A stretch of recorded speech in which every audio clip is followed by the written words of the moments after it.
Fear the Walking Dead, Season 7, Episode 7. So in this episode, we kind of mainly focus on Strand, a bit of Morgan, and then we get to see some of the other characters. So everything's coming like full circle now since it's basically well, you wouldn't really say penultimate episode unless it's like, you know, episode 15. So I guess the penultimate episode of the first half, basically, because next week is basically the last episode, right? It seems like it's going to follow some of the gaps that we've had with a certain character, but yeah. So obviously, spoilers. So where am I going to start? I guess Strand's journey for the whole episode. Yeah. Because, for this whole season, he's been like a kind of a tyrant. Maybe not as bad as Virginia, because I guess he's trying to make something that will last forever. Like, he's trying to build something that will actually last compared to all the other ones who have failed, like Virginia and all the previous people we've seen, like Governor, Negan, just basically a lot of people. He's actually trying to build something that's actually going to last. So he's been very careful with who he chooses, but the thing is, he doesn't really trust anyone, really. Like, because basically, his second in command was telling him to, see if he wants to recruit anyone. He's answering the phone, seeing their skill set. He either says that they've already got that skill set, or I just don't want you, basically. Like, he's been very careful. He's just not taking any chances with anyone, so. But in the long run, is that really going to work out for you? There's being too careful and then being, too not careful, basically. Like, he's not trying to find the middle ground. He's just like, he's being too careful. Yeah. Like, not taking anyone, really. But then, like, the way Harry treats people as well, like, in the long run, people are just going to view you as a tyrant instead of someone to look up to and respect. They basically fear you instead of respect you. Since there's a difference between respect and fear, yeah. Because if they respect you, they'll do anything for you. But if it's fear, they're just being forced, really. And it could get to a point where someone betrays you. And it seems like something like that happens in this episode when he gets poisoned. I can't remember if Morgan or anything had anything to do with it. But yeah, Morgan's in this episode, and he basically, there's basically a problem with Grace, Morgan, and the baby, and it's something to do with the radiation or something. And because I don't know if it affects the baby or something. And then Morgan brings the baby, and he basically asks Strand for help from Naomi, which she helps the baby. And then at the same time, when Morgan comes, like, those people in the mask attack, are they called scholars? I didn't even know their name until now, really. So are they called scholars then?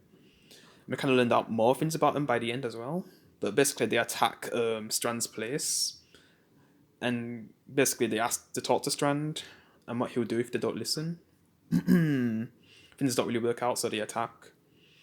And Morgan's just trying to help, but, Strand gets to a point where he just passes out because he's been poisoned.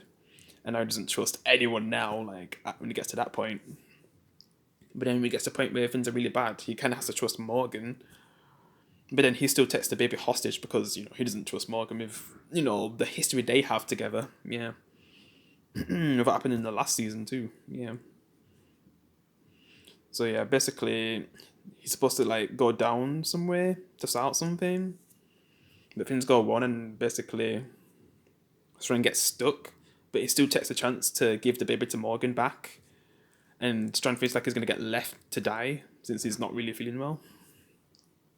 But they still go back for him, yeah. And then at that point, I guess Morgan goes after the scholars. Because I guess the baby's still going to be there since she needs to get better. He confronts them, but then we see Dwight and Sherry, because they're with them from the previous episode. So I was thinking, what was they going to do with that storyline as well? And then, like, when it got to the moment where they was going to meet the leader, and they said she, when Sherry says she, I just knew Alicia's in charge. And wouldn't that make her a villain then? Since these people have been attacking anyone. But then we find out from Alicia when, Alicia and Morgan reunite, which is a nice scene. Like, we basically find out that some of the people in the scholars have basically abandoned Alicia, and some of them are just going out, just doing whatever they want and killing people, threatening people with that nuke. Yeah.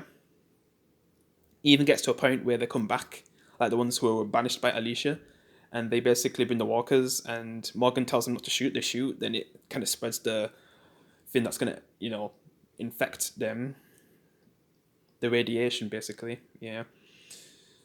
And then the episode basically ends, and it seems like in the next episode we're gonna get to see like, when Alicia comes out of the place, the bunker, and that guy who Strand kills, who was with Alicia but then got banished by her. Now we're gonna see their relationship. We're just gonna see how it all came together with how she joined the Scholars and everything. Yeah, why they would make her the leader, which she is the leader, right? Yeah. But I guess some of them wasn't really a big fan of her leading, so they've done all this. So it doesn't seem like it's going to be like a full flashback episode, because this is the last episode until like 2-3 months later. So yeah. Man, after this I need to catch up on World Beyond and review some of the seasons of the old Walking Dead before the new part of the last season of the original show comes back. Yeah, that's my goal. But yeah, for now I'm just going to end it here. Thanks for watching. I'll see you in the next one. Peace, guys.